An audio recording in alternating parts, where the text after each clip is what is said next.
So after President Trump had spent an hour berating all of the representatives at the United Nations in all of the most predictable of ways, his greatest hits live show, he then managed to unleash upon the world something completely contrary to everything he's ever said before. As disconcerting as if, Taylor Swift had suddenly decided to do a thrash metal album.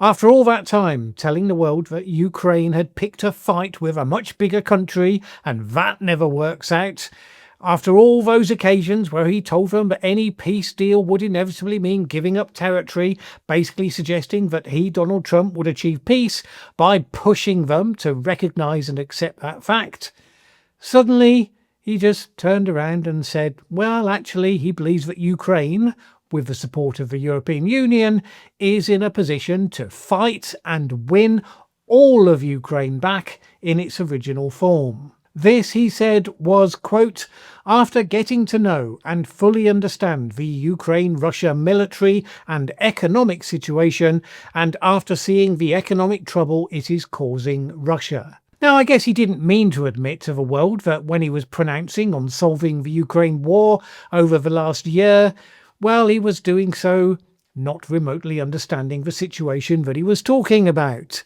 I mean, not that that wasn't obvious to everybody watching, but I doubt that he meant to admit it anyway. He also went on to add this: why not? Russia has been fighting aimlessly for 3.5 years, a war that should have taken a real military power less than a week to win. This is not distinguishing Russia. In fact, it is very much making them look like a paper tiger. The intended insult is Trump's way of getting back at Vladimir for not playing the game in the way that Trump had assumed and expected that he would. Let's remind ourselves of what his game plan was, transparently, right from the very beginning. He said to himself, yes, I can solve this war in 24 hours, and in his mind, that happened because he believed that he could force Ukraine to accept 3/4 of what Putin wanted, at the threat of withdrawing all support, because he assumed that if the United States did that, Ukraine would crumble more or less instantly. And he assumed that Vladimir Putin would gladly take that 3/4 deal, because it's a great deal, and because he assumed Russia was pained by the enormous losses of its people on the battlefield. Obviously, that didn't work out how he expected, because Vladimir Putin is not interested in a 3/4 deal gifted to him by Russia's traditional enemy, the United States. Putin wants full victory on his own terms. He believes he can get that by carrying on fighting. Also, if Putin gives a damn about the hundreds of thousands of dead Russian soldiers, it has not been evident in the slightest in his decision-making. So now some are hoping that reality has finally slapped Trump in the big orange face, and this means that he is finally, after all this time, on side. Not that America will now be adding new aid to Ukraine for its budgeting. Trump's Truth Social post was taken by some as to mean an over to you directed at Ukraine and Europe. In any event, he said, I wish both countries well. We will continue to supply weapons to NATO for NATO to do what they want with them. Good luck to all. That sounds fine, except it's worth noting America has quietly paused its supply of some weapons to Europe. We'll come back to that in a moment. Ukrainian President Zelensky went on to Fox News and admitted that he was pretty surprised by the shift in Trump's position and talked up his positive relationship with the president. Now, of course, whatever somebody says on Fox News, very much what they want, or at least are prepared for, Trump to hear them saying. So Zelensky said that it seemed the unwillingness by Putin to take steps towards peace had made a difference because he wants to reinforce in Trump's mind that that's the case. And he said this: the fact that Putin was lying to President Trump so many times also made a difference between us. So, does this make a substantive difference that may actually affect the outcome of the war, you might ask? No, absolutely not, and also no. Trump has not changed his position time of shooting this video, but my expectation would be ever, that Europe should end all its purchases of Russian oil and tariff India and China at 100% before he will even consider taking any sort of similar action. All he's done is change the narrative.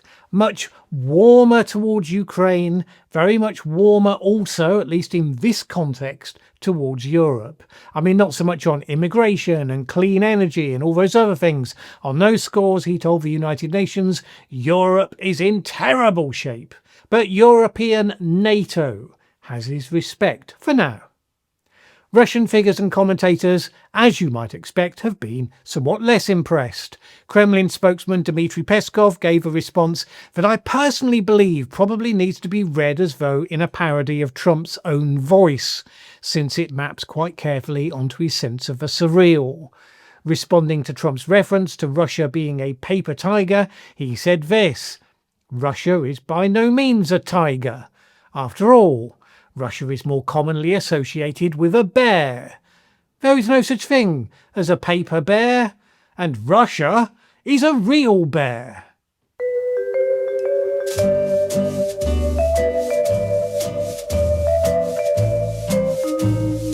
Russian lawmaker Oleg Matveyev had another take on Trump's comments. He said this: it's a random number generator, a random phrase generator. Do you really think he'll say something momentous, or will his words change anything? Nothing depends on them. Nothing will change. Which is probably the first time, certainly that I can remember, when I've actually agreed with one of the Russian propagandists on pretty much anything. The Kiev Independent speculated that the sharp nature of these and other remarks from the Russian establishment showed how sensitive was the territory that Trump had wandered onto.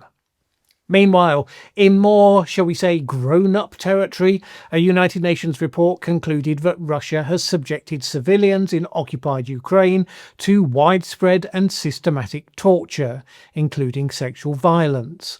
It noted that it believed a minimum of 15,000 civilians had been detained by Russia, with at least 1,800 still in custody. UN investigators talked to 216 civilians who had been released from captivity, found consistent and detailed accounts of severe beatings with batons, electric shocks to various body parts, and mock executions. People often underestimate just how much of a science the practice of torture has been refined into, and those sort of techniques named there are all familiar to those who have read the awful accounts and the literature. The clown show that is global geopolitics right now rather takes away the attention from those parts that really do matter. So it needs to be pointed out whenever possible. So, coming back to that pause of American arms sales to Europe, what's going on there then? This is something that was reported in The Atlantic a week ago, after Denmark had been considering bids to build air defence systems from the United States and also from France. For weeks, both sides have been competing for Denmark's business. And then, all of a sudden, the Americans suddenly just lost interest. The change in position seems traceable back to a familiar Trump defence strategy figure. Yes, it's Elbridge Colby. Colby is reported as saying that he doesn't believe in the value of certain foreign military sales. He is supposed to be against the idea of selling Patriot missile defence systems because, he says, they are in short supply and should be reserved for the United States to use. Possibly, I would suspect, also because they are highly advanced beyond what anyone else currently has, and hence he thinks that it should only be the United States that has access to them. That's my speculation, but from everything we've seen from Colby in the past, yeah, I'm going with that as a gut instinct. Now, those of an alarmist bent might also start connecting dots and be pondering whether it's a coincidence that it was Denmark which, as you know, is the current sovereign owner of the territory of Greenland, much coveted territory by the Trump administration. Could it be, they might wonder, that they don't want Denmark deploying missile defence covering Greenland because they might actually get to use that defence against the United States itself? Well, maybe, but the fact is it's not just Denmark. Administration officials told The Atlantic that the Pentagon has identified some systems as being in short supply and is moving to block new sales across Europe until that is rectified. So, this is kind of awkward. On the one hand, you have Trump lecturing and hectoring NATO members to spend more on their own defence, and you've seen him pushing back against those saying maybe they need to buy only European weapons because of the potential for America to, for example, place restrictions on how their weapons get used. But now you have Elbridge Colby saying even those systems you do want to buy from us, because the Patriot missile defence system has no real equivalent produced in Europe, well, we're not going to sell you those either. So Denmark ended up signing a $9.1 billion deal to buy long-range air defence systems made by a joint French-Italian venture and medium-range systems from Norway, Germany or France. No doubt European firms will be working to close the gap between what they produce and the US Patriot systems as a result. This is also not great news for some European nations who have been sending their best weapons to Ukraine and were buying US-made weapons to backfill their stockpiles. Why haven't we heard more about this, you might be asking? Well, the usual reason, I expect. The European leaders are not wanting to go public with any criticisms or complaints about the Trump administration because all they're doing at the moment is flattering and encouraging him to stay nominally on side. Indeed, some of them may well be congratulating themselves for a job well done on that, in the light of his recent comments, particularly his much more respectful tone towards Europe's defence posture. But I doubt any of them will be kidding themselves that the rhetoric couldn't just flip straight back again tomorrow with the random phrase generator, because we've seen it so many times already. One additional thing Trump said that was taken as a serious step up in terms of tone towards Russia was when he was asked if he believed that NATO should shoot down Russian aircraft if they violated its airspace. He said, "Yes, I do." And this comes as Russia has sent drones and planes several times into the airspace of NATO countries, Poland, Romania and Estonia. Trump was asked whether the US would back NATO allies if they shot down such a Russian aircraft, and he said, "That depends on the circumstances. We are very strong toward NATO."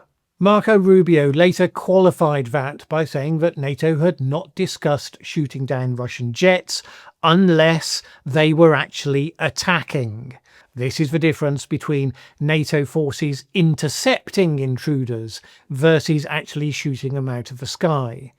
Now, obviously, if the Russian jets are actually attacking, that full-on triggers Article 5 of the NATO treaty, the one that, nobody believes that President Trump would actually stand by.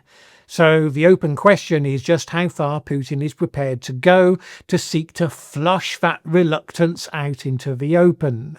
I'm guessing not as far as actually attacking a NATO member, because there's no plausible deniability, and of course there's always potential for uncontrollable consequences.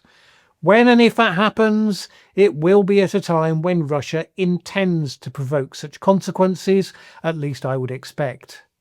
And maybe that will be never, because they've done pretty well debilitating the United States without firing a shot, just using a drip feed of disinformation over the course of decades. That, of course, also, it turns out, has unintended consequences that can't easily be controlled by Russia. Or indeed, as we discover every day, by anybody else.